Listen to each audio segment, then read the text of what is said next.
வெளிநாட்டுக்கு போகணும்னு ஆசை. ஆனால் அவனுக்கு எந்த மொழியும் தெரியாது. இருந்தாலும் சமாளிச்சுக்கலாம்னு முடிவு பண்ணிட்டு கிளம்பிட்டான். ஏதோ ஒரு தேசத்துக்கு போய் சேர்ந்தான். அங்கே அவனுக்கு யாரையும் தெரியாது. அவங்க என்ன மொழியில் பேசிக்கிறாங்க அப்படிங்கிறது கூட புரியல. என்ன பண்ணுறதுன்னு யோசனை பண்ணிட்டு ஒரு இடத்துல நின்றுக்கிட்டு இருக்கிறான். எதிர ஒரு பெரிய கட்டடம், நிறைய பேர் உள்ளே போயிட்டு இருக்கிறாங்க. இவனும் அவங்க பின்னாடியே உள்ளே போனான். ஒரு பெரிய அறை, அலங்காரம்லாம் பண்ணி வச்சிருக்கிறாங்க. நிறைய பேர் சாப்பிட்றதுக்காக உட்காந்துருக்குறாங்க. இவனுக்கு நல்ல பசி, அதனால் இவனும் உட்காந்தான்.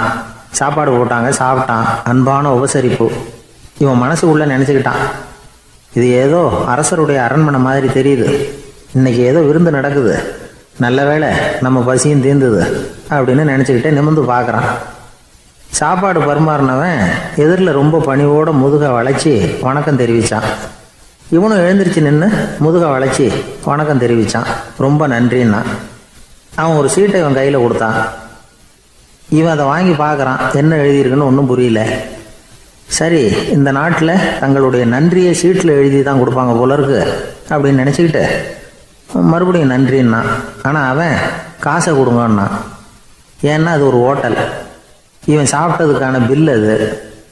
இவன் அதை புரிஞ்சிக்கவே இல்லை.